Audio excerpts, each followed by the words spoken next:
예수님 당시에 니고데모라는 사람이 있었습니다. 그 사람이 누군가 하니 우리말로는 유대인의 지도자입니다. 영어로는 Member of Ruling Council. Ruling Council이면 우리 교회로 말하면 교회를 지도하는 당회원들, 시무 장로님들을, 그것을 룰링 카운슬 멤버입니다. 그러니까 유대의 그 많은 사회의 수많은 사람들을 다스리고 지도하는 관원, 지도자니까 대단히 높은 지체에 있는 사람이죠. 근데 이 사람이 밤중에 몰래 예수님에게 찾아왔습니다. 유대 사회에 전기도 없던 시대에 밤중에 어딘가를 찾아간다는 게 그렇게 쉬운 건 아닙니다. 그런데 대낮에 찾아가기가 좀 뭐해서 그런 거예요. 다 사람들이 보는데, 유대인들은 제일 싫어하는데, 그 유대인들이 별로 좋아하지 않는 유대의 지도자가 누군가를 찾아간다? 누구를 찾았어요? 예수님을 찾으러 갔어요. 그리고 예수님과 대화를 나눕니다. 내가 보니 선생, 당신은 보통 사람 아니다. 요한복음 2장의 3장 초두에 주님이 많은 기적적인 일을 행하고 정말 놀라운 일을 행하니까 이 니고데모가 볼 때에 자기도 비록 룰링 카운슬 멤버지만은, 그런데 이 사람은 우리와는 비교할 수 없는 뭔가가 있다. 그런데 대놓고 말할 수 없잖아요. 밤중에 몰래 찾아와서 예수님에게 당신은 보통 사람이 아닌데 당신이 하나님이 당신과 함께하지 아니하면 이런 일이 안 일어난다. 이게 어떻게 된 거냐? 주님께서 그런 말을 하는 니고데모에게 이렇게 말합니다. 사람이 물과 성령으로 다시 태어나지 아니하면 하나님 나라에 들어갈 수가 없다. 하나님 나라를 못 본다. 제법 유대의 지식인이요 룰링 멤버였던, 룰링 카운슬의 멤버였던 이 니고데모가 하는 말이, 아니 내가 다 컸는데, 어른인데, 늙었는데 다시 어떻게 엄마 뱃속에 어떻게 들어갑니까?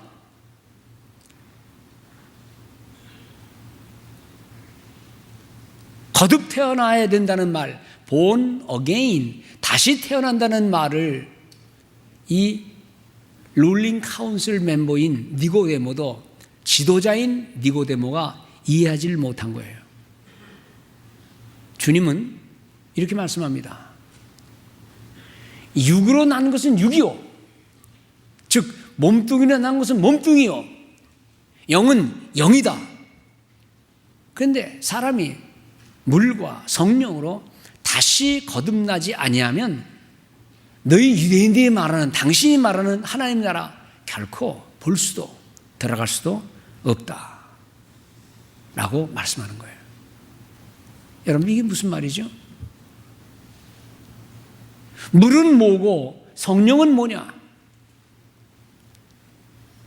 예수님의 이런 교훈을 아마 곁에서 다 들었던, 배운 거라고는 물고기 잡는 어부밖에 없었던 이 베드로가 베드로 전서 1장에서 이렇게 말합니다. 저희가 거듭난 것이, 즉 born again, 다시 태어난 것은 썩어질 씨로 된 것이 아니요 썩지 아니할 씨로 된 것이니 하나님의 살아있고 항상 있는 말씀으로 되었느니라. 사람이 거듭나는 것은 아무리 씨앗이 있어도 그 씨앗은 썩는 거다. 그런데 썩지 않은 영원한 하나님의 말씀으로 되는 것이다 라고 베드로가 말씀합니다.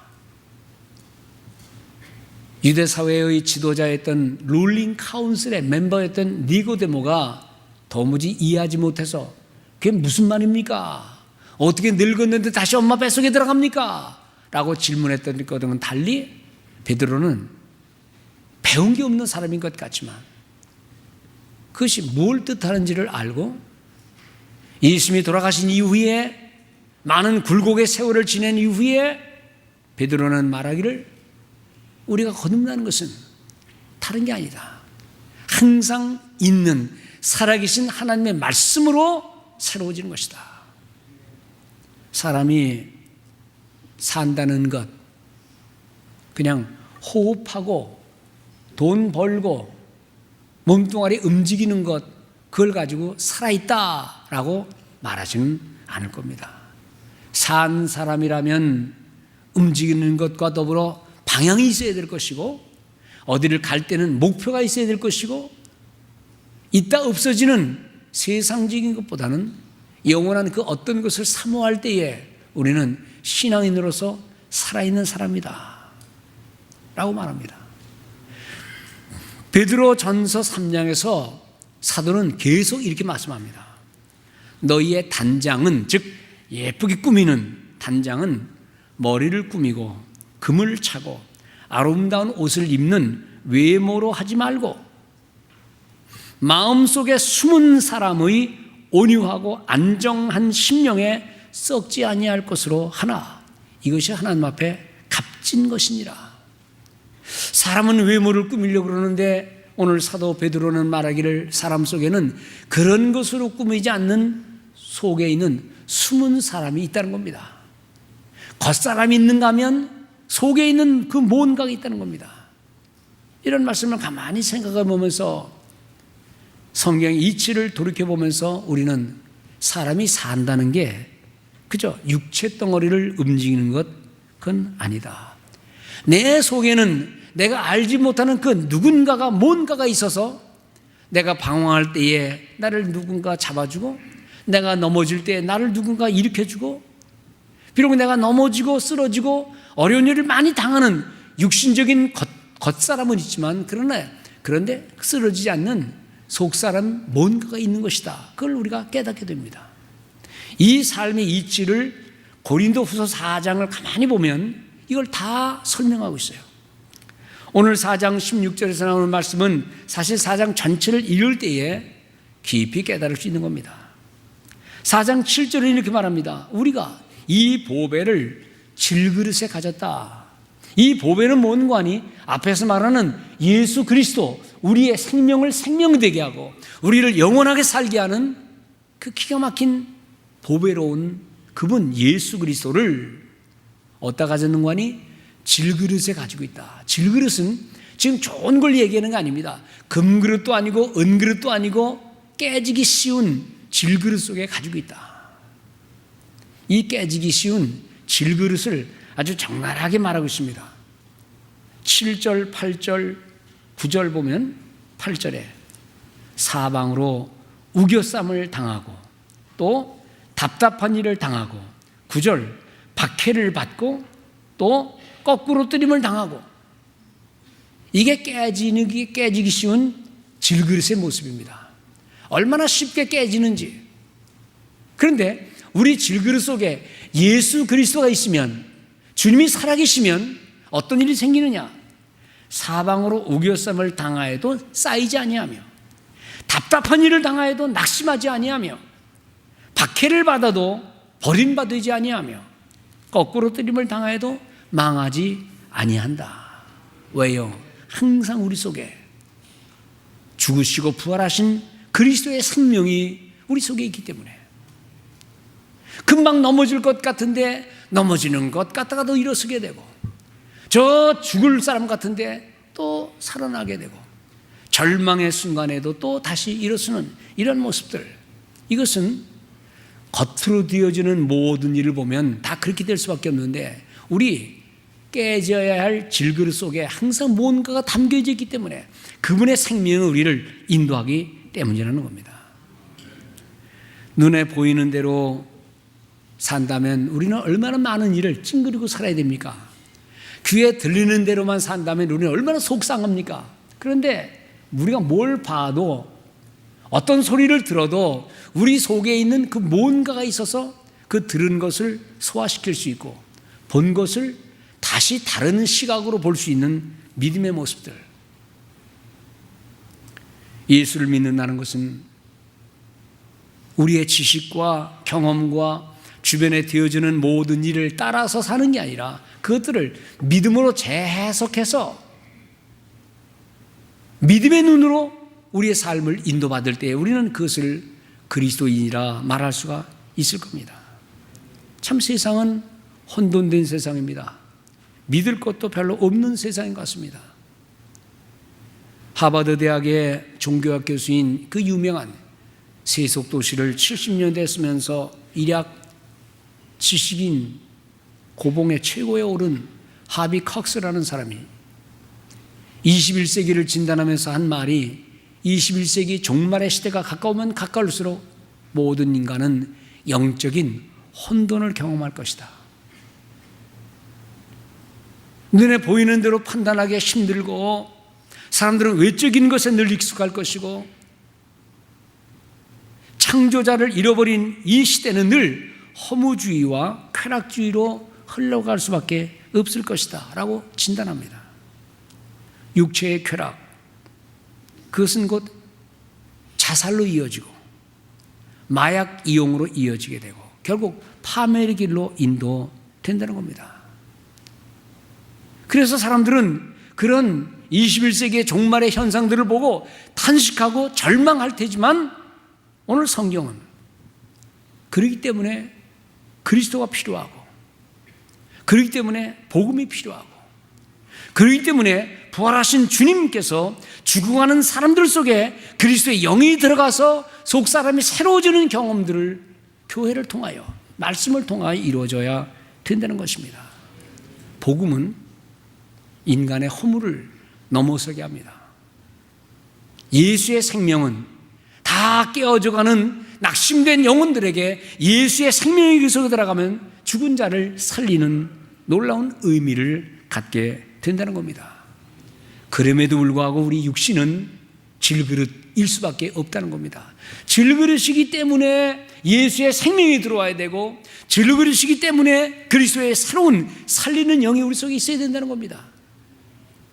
여러분들 인간이 질그릇이다. 여러분들 질그릇 깨뜨려 본 경험 있어요? 조금 뭐 실수해서 떨어뜨렸을 때 그냥 잠깐 깨집니다. 사람이 질그릇이라는 표현은 가끔 우리 곁을 떠나서 먼저 하나님 곁에 가는 분들의 모습 보면 정말 인간은 질그릇이로구나. 별것도 아닌 벌레가 무기가 있습니까? 벌레가 머리가 있습니까? 벌레가 힘이 있습니까? 이 벌레에 물려서 사람이 세상을 떠나요. 조그만 바이러스가 뭘 그렇게 대단한 건데 이게 사람 몸속에 들어와서 사람을 치명적으로 병들게 해요. 다 거짓인 어리석은 말에 사람들은 그 얘기를 듣고 철렁 가슴을 내리고 또 인생의 방향을 바꾸는 모습들을 가끔 봅니다. 시편 22편에 시편 기자가 이런 말합니다. 나는 벌레요 사람이 아닙니다. I am a worm, not a man. 나는 벌레일 뿐이지 사람이 아닙니다. 얼마나 형편없으면 얼마나 못났으면 시편 기자는 스스로를 말하기를 나는 사람이 아니고 벌레입니다. 눌리면 죽을 수밖에 없고 죄 안 된 인생을 사는 모습들, 인간을 강철로, 인간을 돌로, 인간을 예쁜 유리그릇으로, 인간을 금과 은으로 말하지 않고 그냥 진흙덩어리로 만들어낸 인간은 질그릇이다 라고 말하는 이 성경의 모습 보면서 우리는 때로 그럽니다. 하나님 맞습니다. 정말 질그릇입니다.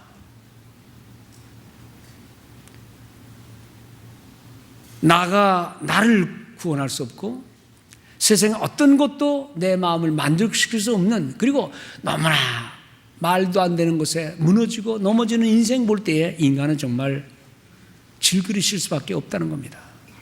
그런데 이 질그릇 같은 인생의 마음 속에 예수의 영이 들어오고 나를 새롭게 살리는 그런 예수 그리스도의 성령의 모습이 우리 속에 들어올 때에, 말씀을 통하여 우리 속에 들어올 때에 우리는 인생의 모습을 다시 생각하게 되고, 가던 걸음을 멈추고 내가 지금 제대로 가는 것인가 생각하게 되고, 순간적인 일에 늘 매몰되어 살다가도 영원한 것을 바라보는 믿음을 갖게 된다는 겁니다. 그러니까 예수 믿는 거는요, 그렇게 쉬운 게 아니라는 겁니다. 성경에 나타난 수많은 믿음의 사람들을 보면 그 굴곡 많은 출렁출렁거리는 모습을 우리는 너무 많이 봅니다.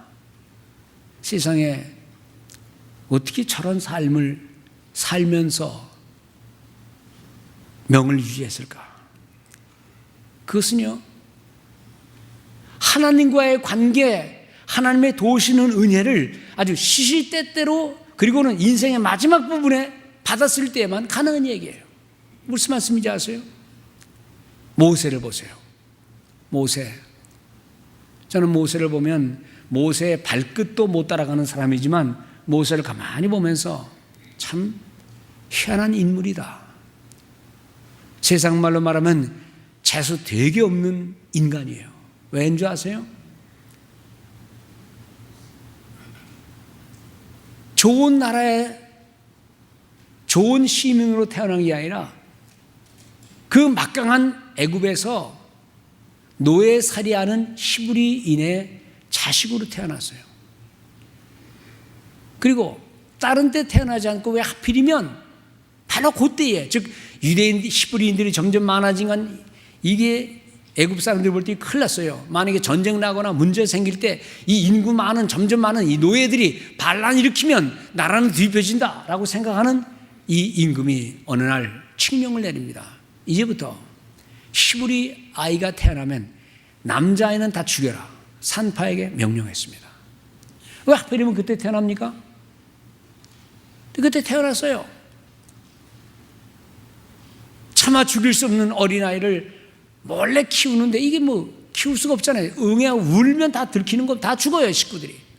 그러니까 할 수 없이 이 아이를 그냥 에라 모르겠다, 하나님께 맡기자. 그리고 갈대 상자를 만들어서 나일강에 띄웁니다. 운명 제천이라는 기분으로. 얼마나 허무한 겁니까? 자식 하나 낳아가지고 그 아이를 강가에 띄워보내는, 악어의 밥이 될 수 있고 뒤집혀지면 죽는 아이인데 그거를, 아이를 띄울 수밖에 없는 그 안타까운 사연, 누가 이해해요? 그런데 얼마나 억세게 재수 좋은 아이인지 강가에 물놀이 하러 왔던 임금의 딸 공주가 그 갈대상자를 보고 갖고 와라 그래가지고 보니까 어린아이인데 바로 그때 그 공주의 마음속에 불쌍하다, 사랑스럽다, 그 마음을 갖게 한 거예요. 그래서 그 아이를 궁중에 데려왔습니다. 웬 떡입니까? 누가 이런 호화를 누릴 수 있습니까? 재수 되게 나쁜 아이였다가 재수 되게 좋은 아이로 바뀌어준 거예요. 한순간에. 그래서 승승장구하고 모든 걸 다 배우는데, 아하, 이 배움 속에 나는 하나님의 자손의 민족 자손이다, 히브리 민족의 피가 들어있다는 걸 알게 된 거예요. 그리고는 자기 민족을 구원할 의협심을 가지고 자기 히브리 민족을 때리는 그 애굽 놈을 그냥 잡아다가 한 방 먹였는데 죽어버렸네. 큰일 났구나 싶어서 얼른 모래 속에다 모른 척하고 시체를 감췄는데 들통이 났습니다. 엄격한 애굽의 룰에 의하면 잡히면 죽습니다. 얘라 모르겠다, 일단 도망가는 겁니다. 미디안 강야로 도망가가지고. 그렇게 했는지 안 했는지 모르지만 이런 생각했겠죠. 아이고, 내가 왜 그걸 못 참고 왜 때려 죽였어? 무슨 놈의 애국심이 있다고? 가만히 좀 있지. 이제는 다 틀린 거예요. 돌아갈 수 없어요. 광야에서 진민승이나 치고 그냥 허송세월, 그 기가 막힌 애국심, 의협심 다 팽개치고 소용없이 또 긴 40여 년의 세월을 광야에서 보냈어요. 80의 나이 다 끝났어요. 근데 우리가 아는 대로 하나님이 그때서야 그를 부르십니다. 모세야, 너는 내 말을 전하라. 내가 말 전할 줄 압니까? 내가 말이 뽑혔던 사람인데 나는 못합니다. 아마 이런 말은 성경에 없지만 부르려면 좀 진작 부르시든지, 왕궁에 있을 때 부르시든지, 힘 좀 있을 때 부르시든지. 지금은 아무것도 없는데 나 뭐 어떻게 하라는 말이에요.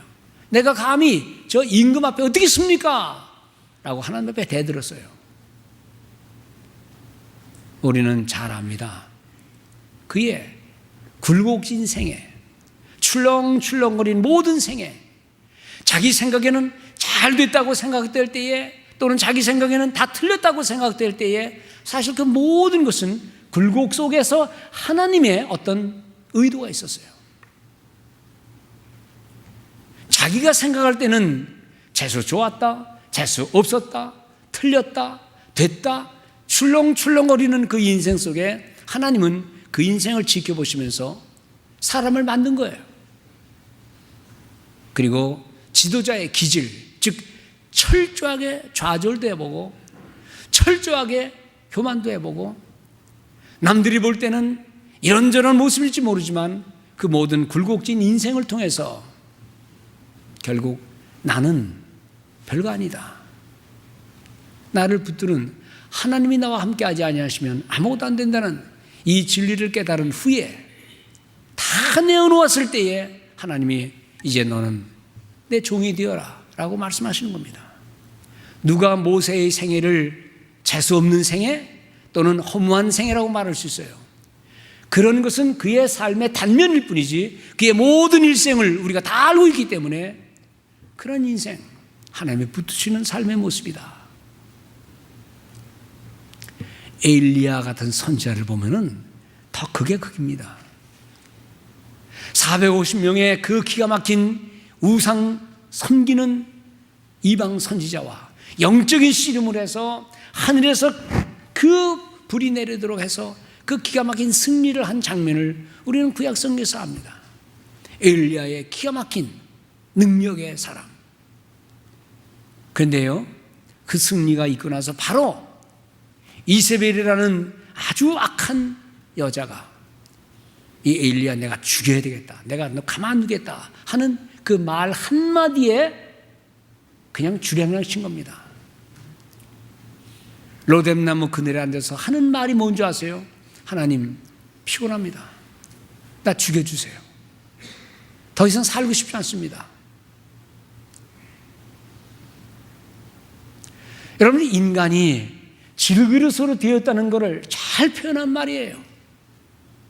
한때는 영적인 충천된 모습을 가지고 이방 신상을 다 헐벗은 이 위대한 선지자 엘리야가 여자 말 한마디에 그냥 주량랑 치고, 그리고는 하나님 그만 살래요, 나 죽여주세요. 천국과 지옥을 오가는 듯한, 도대체 그게 누구냐? 인간의 모습이기 때문에 하나님이 그를 다시 위로하고 그를 도와주시고 다음 세대를 위해 또 할 일을 그 입에 주신, 사람의 중심이 아닌 하나님 중심.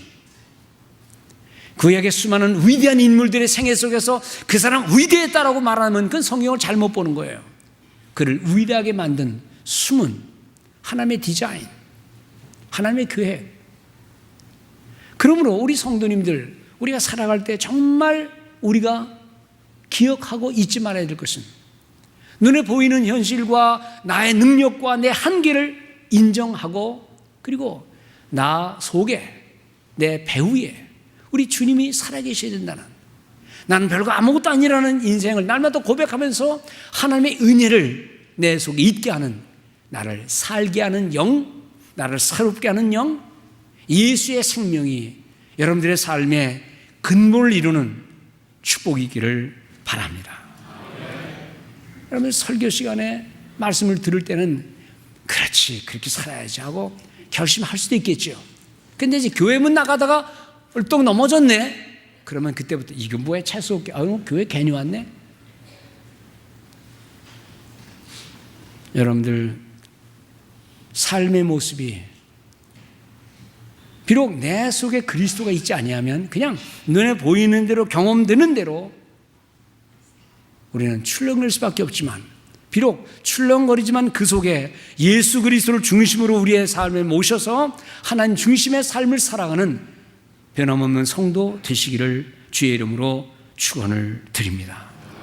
요나가 실수하고 또 영적인 게으름으로 그래서 무덤 같은 캄캄한 물고기 뱃속에 들어가서 갇혔을 때에도 그의 절망 속에는요, 하나님이 배후에 계셨어요.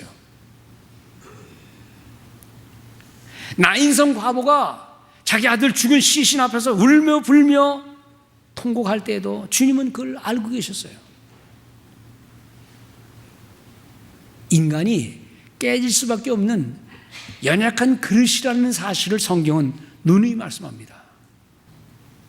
어떻게 보면 인생을 도우시는 성령님의 은혜라고 하는 것은 로마서 8장에서 그렇게 말씀하지요. 성령이 말할 수 없는 탄식으로 우리 신자들을, 믿는 사람들을 응원하고 격려한다는 거예요. 인간은 기계가 아니잖아요. 성령님은 우리의 마음을 멀찌감치석은 같지만 우리 마음을 인도하세요. 내가 절망할 때에, 눈물 날 때에, 고통당할 때에 기계적으로 우리를 딱 지배하지는 못하지만 늘 곁에서 지켜보시는 분, 필요할 때 말씀해 주시고 필요할 때 다가오시고 그러나 멀찌감치서 우리를 보호해 주시는 분, 아무도 없다라고 생각할지 모르지만 성령은 살아계시고 육체대로 살 수밖에 없는 연약한 모습이지만 주님은 우리를 그의 은혜의 능력으로 새롭게 해주시고, 예수 믿는 사람의 모습은 바로 이런 겁니다. 세상이 당하는 모든 어려운 일들은 다 똑같이 당하지만 그럼에도 불구하고 성령께서 계셔서 우리를 새롭게 하시는 주의 은혜, 이 세상에 우리가 많은 환난과 어려움을 당하지만은 우리 혼자 사는 게 아니라 기도하는 사람들, 구원받은 성도들, 예수의 자녀들은, 하나님의 자녀들은 다 이런 하나님의 은혜 가운데 산다는 사실을 깨달으시기를 바랍니다. 세월은 흘러가면서 우리 인생을 시들게 하고 우리를 피곤하게 하지만 그런 와중에서도 성령께서는 우리를 인도해 주시고, 차가운 겨울이지만 그 차가운 겨울 동안 우리를 영그러가게 하시는 하나님의 은혜를 체험하는 성도들 되시기 바랍니다.